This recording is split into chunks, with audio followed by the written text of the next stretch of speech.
Hello student, I hope you all are doing well. तो आज का जो टॉपिक है हमारा वो डाइपोल की वजह से पोटेंशियल फाइंड करेंगे। पोटेंशियल तो हम ऑलरेडी फाइंड कर चुके हैं डाइपोल की वजह से। कहाँ कहाँ पे? एक एक्सियल लाइन पे, इक्वाटोरियल लाइन पे एंड सेंटर पे, ये सारी चीजें फाइंड करें। अब हम क्या फाइंड करेंगे? ऐसा फॉर्मूला लेके आएंगे जिससे हम एक ही फॉर्मूले से एक्सियल लाइन पे, इक्वाटोरियल लाइन पे एंड सेंटर पे डाइपोल वहीं से ही फाइंड कर सकते हैं। ठीक है, तो हम कर क्या रहे हैं कि इस जो हमारे पास डाइपोल है उस पे क्या कर रहे हैं, एक कहीं कहीं भी पॉइंट पॉइंट यहाँ भी ले लो, यहाँ भी ले लो, यहाँ कहीं भी ले लो। उससे क्या है, जो हमारे पास ये बन रहा है क्या, इलेक्ट्रिक डाइपोल मोमेंट की डायरेक्शन क्या है, -2 पॉजिटिव, है ना। तो ये इस डायरेक्शन में किसी एंगल पे, एंगल क्या लीजिए, थीटा, थीटा एंगल पर एक पॉइंट है। ठीक है, उस पॉइंट को हमने कहाँ से कहा था कि सेंटर से यहाँ तक मिला दिया। ठीक है, तो ये जो मिल रहा है डिस्टेंस, ये डिस्टेंस यहाँ से डाइपोल से, मतलब डाइपोल कह सकते हो या क्या कह सकते हो, डाइपोल मोमेंट, क्योंकि उसकी डायरेक्शन क्या होगी, नेगेटिव टू पॉजिटिव। तो उससे कितना एंगल बना रहा है, ये थीटा एंगल बना रहा है। वहां पर ये पॉइंट, इस पॉइंट पे हमें क्या बताना है, पोटेंशियल बताना है कितना होगा। ठीक है, अगर ये पोटेंशियल हम फाइंड कर लेते हैं तो हम इसी पोटेंशियल से ही बता पाएंगे एक्सियल लाइन पे कितना पोटेंशियल होगा इस डायपोल की वजह से, इसके इक्वाटोरियल लाइन में पोटेंशियल कितना होगा। ठीक है, इजिली हम बता पाएंगे। तो हमारा टॉपिक है क्या, electric potential due to dipole at any point. ठीक है, इस डाइपोल की वजह से किसी भी पर्टिकुलर पॉइंट पे पोटेंशियल कितना आता है, एक जनरल फार्मूला फाइंड करना है। ओके, तो देखिए इसके लिए क्या क्या चीजें की गई हैं। तो सबसे पहले देखो कि जो हमारा चार्ज है माइनस क्यू चार्ज से ये पॉइंट कितने डिस्टेंस पे, इसको अज्यूम कर लिए r1। ठीक है, प्लस क्यू चार्ज पे कितने डिस्टेंस पे, r2 डिस्टेंस पे है। ठीक है, ये सेंटर पे नहीं लिया, इक्वेटोरियल लाइन पे नहीं लिया, कहीं एक पर्टिकुलर पॉइंट है जिससे ये एंगल कितना बना, थीटा एंगल। क्योंकि अगर इक्वेटोरियल लाइन पे होगा तो एंगल कितना बनेगा, 90 बनेगा, क्योंकि सेंटर से लाइन पास कर रही होगी। ठीक है, तो जनरल हमने लिया है कि पी पॉइंट पे हमें पोटेंशियल फाइंड करना है, जो कि एंगल कितना बना रहा है डाइपोल से, थीटा एंगल बना रहा है। ओके, और ये जिसकी जो लेंथ होती है कितनी होती है, 2a लेंथ होती है, आपको पता ही है। ठीक है, तो अब देखो अगर ये एंगल हमने क्या किया, इसी लाइन को थोड़ा सा और आगे बढ़ाया और क्या किया, ए पॉइंट से ही इस पे क्या किया, परपेंडिकुलर ड्रॉ किया। ऐसे ही यहाँ पर बी पॉइंट से यहाँ पर क्या किया, सामने सामने वाली लाइन पर परपेंडिकुलर ड्रॉ किया। अब ये किया क्यों है, आप समझो। देखो अगर हमारे पास कोई पॉइंट है, ठीक है, और वहां पर एक एंगल बन रहा हो, जो ये एंगल है, एंगल कैसा हो, बहुत ही क्या हो, छोटा, स्मॉल। ठीक है, तो क्या करते हैं, अगर हमारे पास दो लाइन है तो इसमें एक लाइन से दूसरे लाइन पे परपेंडिकुलर अगर हम ड्रॉ करते हैं तो दोनों लाइन क्या करती हैं, वो इक्वल हो जाती है, आपस में क्या हो गई, इक्वल हो गई। लेकिन कंडीशन क्या होनी चाहिए, एंगल क्या होना चाहिए, स्मॉल होना चाहिए। तो अगर एंगल बहुत बड़ा है तो आप परपेंडिकुलर ड्रॉ करो तो फिर क्या होगा, दोनों लाइन इक्वल नहीं आएंगे। ठीक है, एक लाइन बड़ी, एक लाइन छोटी हो जाएगी। अगर एंगल क्या हो, एंगल का साइज का बहुत बड़ा हो तो। ठीक है, तो ये आपको प्रॉपर्टी याद रखनी है कि अगर दो लाइनों के बीच में जो एंगल है बहुत ही छोटा है, ठीक है, तो उस पे क्या करते हैं, एक लाइन से दूसरी लाइन परपेंडिकुलर ड्रॉ करते हो तो ये जो लाइन होती है आपस में क्या होती है, इक्वल हो जाती है। ऐसे ही यहाँ पे किया गया, जो पी पॉइंट है इस डाइपोल से बहुत ही दूरी पर है। ठीक है, काफी लंबे दूरी पर है, तो जो ये एंगल बन रहा है इसके बीच का, वो एंगल बहुत ही छोटा है। तो हमने यही किया कि यहाँ से इस वाली लाइन से क्या किया, इस पे परपेंडिकुलर ड्रॉ किया। तो जो ये लाइन है और ये दोनों क्या हो गए, इक्वल हो गए। ऐसे सेम यहाँ पर किया, इस लाइन से यहाँ पर हमने परपेंडिकुलर ड्रॉ किया, तो ये वाली लाइन और ये वाली लाइन क्या हो गई, इक्वल हो गई। समझ रहे हो। तो अब आप समझो कि मैंने यहाँ पे क्या क्या चीजें की हैं। तो आप देखो ये क्या है, एपी, एपी यहाँ से कितना है, R1। ठीक है, और क्या है, बीपी, बीपी कितना है, R2 है। ओके, और ये ओपी कितना है, R, ये इतना हमने अज्यूम किया। ठीक है, और पी पॉइंट पे हमें पोटेंशियल बताना है। तो अब देखो हमें जब डेरिवेशन करने लगेंगे तो हमें क्या चाहिए, हमें ये इसकी वैल्यू चाहिए, ओ एन चाहिए, और क्या चाहिए, ओ एम चाहिए। ये डिस्टेंस कितना है ये हमें बताना, क्योंकि ये तो टोटल कितना आर, उसमें से ये वाला डिस्टेंस कितना और ये वाला डिस्टेंस कितना, ये हमें बताना है। ठीक है, तो इसको हमें क्या करना होगा, फाइंड करना होगा। तो इसके लिए हमने क्या किया कि यहाँ पर एक एंगल हमने थीटा अज्यूम कर लिया। अब आप देखो ये क्रॉस लाइन ऐसे जा रही है, अगर ये थीटा है तो ये भी थीटा ही होगा। ठीक है, तो अब देखो कि ये वाला ट्रायंगल जो हमारे पास है, इस ट्रायंगल से हम क्या करेंगे, ओ एन फाइंड कर लेंगे और इस वाले ट्रायंगल से क्या करेंगे, ओ एम फाइंड कर लेंगे। ठीक है, तो लिख क्या रहे हैं यहाँ पे, इन ट्रायंगल, कौन सा ट्रायंगल, ये ओ ए एन, ऐसा लिख दो। हाँ चलो ठीक है, यही लिख देते हैं, ए ओ, ठीक है, या ओ ए एन, आपका जो मन हो। ठीक, तो अब देखो यहाँ से ये थीटा के सामने वाला क्या हो गया, परपेंडिकुलर हो गया, ये क्या हो गया, बेस हो गया, ये क्या हो गया, हाइपोटेन्यूज। तो अब आप देखो यहाँ पे कॉस थीटा अप्लाई करो, तो कॉस थीटा अप्लाई करने के बाद क्या मिलेगा, कॉस क्या था, बेस अपॉन हाइपोटेनियस। तो बेस तो इसका ये हो गया, हाइपोटेनियस ये हो गया, तो बेस यहाँ से मिला क्या, ओ एन, और हाइपोटेनियस है क्या, ये ए ही तो है, यहाँ पे हमने क्या लिख लिया। तो यहाँ से हमें ओ एन की जो वैल्यू मिल गई वो क्या मिल गया, ए कॉस थीटा, यहाँ से हमें मिल गया। ओके, अब ऐसे ही फाइंड करना है ओ एम भी, तो हम कौन सा ट्रायंगल लेंगे, इन ट्रायंगल, ट्रायंगल कौन सा है, यहाँ से B O M, B O M, ठीक है।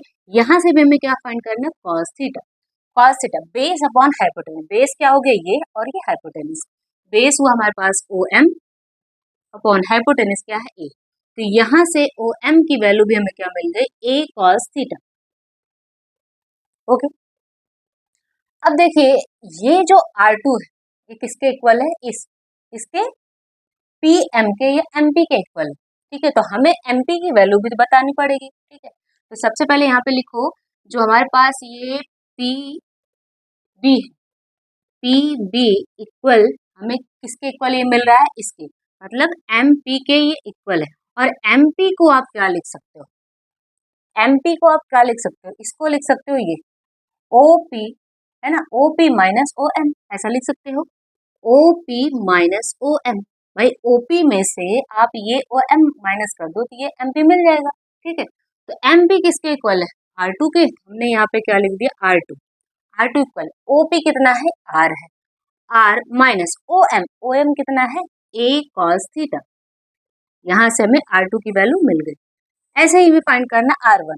तो अब देखो ये डिस्टेंस क्या है, ए पी, तो इसको हमने क्या लिखा, A P, A P equal, ये ए पी किसके इक्वल है, अगर आप देखो तो ये इसके पी एन के, पी एन, और पी एन किसके इक्वल है, ये देखो ये है O P plus O N, O P plus O N इसके इक्वल है। ठीक है, तो ये पी एन और क्या है, ए पी, ये क्या है, आर वन, तो हम इसके प्लेस पे क्या लिख सकते हैं, R one equal O P कितना है, आर है, ठीक है, प्लस ओ एन कितना है, अभी फाइंड किया हमने ओ एन, ए कॉस थीटा, ए कॉस थीटा। तो यहाँ से आर वन की वैल्यू भी हमें मिल गई। ठीक है, आर वन आर टू में मिल गया। अब आर वन आर टू क्यों फाइंड किया, क्योंकि जब यहाँ पे पोटेंशियल फाइंड करेंगे तो वहाँ पे आर वन आर टू में मिलेगा और उसी की वैल्यू में यहाँ पे पुट कर देनी है, फिर उसके बाद सिंपल सा डेरिवेशन कर लेना है, हमें पोटेंशियल मिल जाएगा। ठीक है, तो जैसे अब तक आप पोटेंशियल फाइंड करते आए हो वैसे ही फाइंड करना है इस पॉइंट पे। कैसे फाइंड करना है, potential at point P due to charge minus Q and due to charge plus Q, बस उनको आपको फाइंड करना है, देन ऐड कर देना है। ठीक है, यहाँ पे क्या लिखेंगे, तो potential at P point due to minus Q charge, तो क्या मिलेगा, इसको V1 से अज्यूम करते हैं, V1 इक्वल के क्यू माइनस के साथ और क्या है यहाँ पे R1, है ना, ये डिस्टेंस, और फिर the potential at P point due two plus Q charge, यहाँ से क्या मिलेगा, V2 इक्वल प्लस के क्यू अपॉन R2, ये मिल गया, सिंपल सा। फिर क्या करना, नेट पोटेंशियल फाइंड करेंगे, दोनों को ऐड कर देना है, net potential at point P, तो V equal V1 plus V2, तो V इक्वल V1 कितना है हमारे पास, माइनस के क्यू अपॉन R1 प्लस के क्यू अपॉन R2, तो V इक्वल के क्यू यहाँ से हमने क्या कर लिया बाहर, तो ये मिल गया 1 अपॉन R2 माइनस 1/R1, क्योंकि ये R1 क्या है, नेगेटिव है, इसलिए इसको इधर रखा। ठीक है, और क्या मिलता है यहाँ से, V इक्वल KQ, ये हो गया, अगर आप क्रॉस मल्टीप्लाई करोगे तो ये R1 माइनस R2 मिल गया, और इधर क्या मिल गया, R1 R2। अब क्या करना है हमें, जो R1 R2 की वैल्यू हमने फाइंड की है उसी को पुट कर देना है यहाँ पे। तो V equal KQ as it is रहेगा, और फिर R1 की वैल्यू क्या है यहाँ पे, R plus A cos theta, ये मिल गया। ओके, और यहाँ से R2 की वैल्यू क्या है, R minus A cos theta, यहाँ पर भी वही चीजें कर लेनी है। ये हो गया R plus A cos theta, और ये क्या हो गया, R minus A cos theta. इसी को आप सॉल्व कर लीजिए। ठीक है, तो V इक्वल मिल गया KQ, और ये देखिए यहाँ से ये R plus A cos theta minus R plus A cos theta, और इसको देखो A plus B A minus B, ये हो गया R square minus A square cos square theta. तो यहाँ से वो क्या क्या चीजें कैंसिल आउट हो रही हैं, कैंसिल हो रहा है, ये R से R कैंसिल हो गया। ठीक है, तो V इक्वल क्या मिल गया, KQ, और इधर हो गया 2A कॉस थीटा, और यहाँ से क्या मिला, R square minus A square cos square theta. अब वही चीज यहाँ पे देखना है कि जब हमारा जो डाइपोल है उसकी लेंथ क्या है, इस R के कंपेरिजन में बहुत ही छोटा है। ठीक है, तो हम क्या करेंगे, इसको इग्नोर करेंगे, इस पॉइंट को। ठीक है, if dipole is very short, ठीक है, तो इसके प्लेस पे हमें क्या लिख देना है, R स्क्वायर सिंपली लिख देना है। तो R square minus A square cos square theta को हम क्या लिखेंगे, केवल R स्क्वायर लिखेंगे। तो यहाँ से V इक्वल क्या मिल गया, अब देखो ये Q इंटू 2A, ये क्या हो गया, P है ना, इलेक्ट्रिक डाइपोल मोमेंट। यहाँ पे हो गया KP कॉस थीटा, डायरेक्ट हम यहाँ पे लिख रहे हैं। P क्या है, P यहाँ से क्या मिला, Q इंटू 2A। ठीक है, इसी के प्लेस में पुट कर दिया, और यहाँ से क्या मिला, ये R स्क्वायर। तो जो हमें फॉर्मूला मिल रहा है वो क्या मिल रहा है, KP cos theta upon R square. ठीक है, या फिर हम इसी को और क्या लिख सकते हैं, B इक्वल K की वैल्यू पुट कर दो 1/4 pi epsilon not P cos theta upon R square. अब इसी को अगर वेक्टर फॉर्म में लिखना हो तो आप वेक्टर फॉर्म में भी आप इसको लिख सकते हो। जैसे अब देखो कि P कॉस थीटा को आप क्या लिख सकते हो, वेक्टर P है ना, डॉट ये R कैप आप लिख सकते हो। अब क्या आएगा, इसको देखो, अगर आप सॉल्व करते हो इसी को तो क्या आएगा, क्योंकि आपको पता है ना A डॉट B, इसका फॉर्मूला क्या होता है, ए बी कॉस थीटा। ऐसे ही इसका करोगे तो ये P का मैग्नीट्यूड लिखोगे यहाँ पे। ठीक है, और R का भी क्या हो गया, मैग्नीट्यूड हो गया, और कॉस थीटा, तो ये तो P ऐसे मिल जाएगा। और R कैप यहाँ पे क्या यूनिट वेक्टर हो जिसका मैग्नीट्यूड कितना होता है 1, उसको लिखने की जरूरत नहीं, तो P कॉस थीटा यहाँ से मिल गया। तो ठीक है, तो इसको हम वेक्टर फॉर्म में ऐसा भी हम लिख सकते हैं। तो इसी के प्लेस पे अगर आप लिखना चाहो तो लिख लो V equal 1/4 pi epsilon not, इसको लिख सकते हैं वेक्टर P और डॉट के साथ R कैप, और यहाँ पे क्या है R स्क्वायर, ऐसा भी हम फॉर्मूला लिख सकते हैं।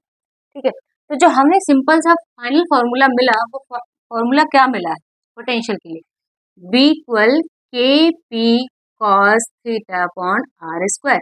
अब जो हमने बात की थी कि अगर आपको इक्वेटोरियल लाइन पे फाइंड करना है या एक्सियल लाइन पे फाइंड करना है तो सिंपल सा थीटा का फॉर्मूला आपको लिख देना है, थीटा की वैल्यू पुट कर देनी है बस। तो जैसे अगर यही पॉइंट कहाँ पर होता, एक्सियल लाइन पे होता, तो देखो जो डाइपोल मोमेंट है P, उसकी डायरेक्शन क्या होगी, A टू B, और पॉइंट भी क्या है, यहीं पे है, इस डायरेक्शन में ही है, तो थीटा वहां पे क्या बन रहा होता है, थीटा क्या बनता है 0। तो थीटा यहाँ पे 0 पुट करते तो क्या आता है, KP अपॉन R स्क्वायर। मतलब यहाँ एक्सियल लाइन पे यही तो फॉर्मूला में मिला, KP अपॉन R स्क्वायर। या फिर थीटा, मतलब ये एक्सियल लाइन के लिए 0, और फिर थीटा 90 कब लिखना है, जब हमारे पास इक्वाटोरियल लाइन है। इस इक्वाटोरियल लाइन में मतलब ये P यहाँ पर हो कि जो ये थीटा बन रहा है वो 90 डिग्री बन रहा है, तो थीटा अगर जब 90 आपने रखा तो यहाँ पर पोटेंशियल क्या मिलेगा, 0 मिलेगा। इक्वाटोरियल लाइन पे पोटेंशियल क्या होता है, 0, और यहाँ सेंटर पे भी करो तब भी पोटेंशियल क्या मिलेगा, 0 मिलेगा। तो इसी एक फॉर्मूले से अगर आप इसको डेराइव कर लेते हो तो इसी एक फॉर्मूले से आप क्या कर सकते हो, इक्वेटोरियल लाइन पर भी, एक्सियल लाइन पर भी, सेंटर पर भी आप डाइपोल जो पोटेंशियल है वो फाइंड कर सकते हो। ठीक है, तो ये फॉर्मूला है थोड़ा सा लेंदी लेकिन है बहुत इजी। तो इस फॉर्मूले से आप फाइंड कर सकते हो, एक ही फॉर्मूले से सारी चीजें फाइंड कर सकते हो। या फिर अगर एग्जाम में पूछ लेता है केवल एक्सियल लाइन पे, तो आप चाहे तो प्रीवियस लेक्चर का किया गया वो आप करो, या फिर इतना करने के बाद एंगल आपका पुट कर दो, वहाँ पे 0 पुट कर दो, तो एक्सियल लाइन पे अपना जो पोटेंशियल है वो मिल जाता है। ओके।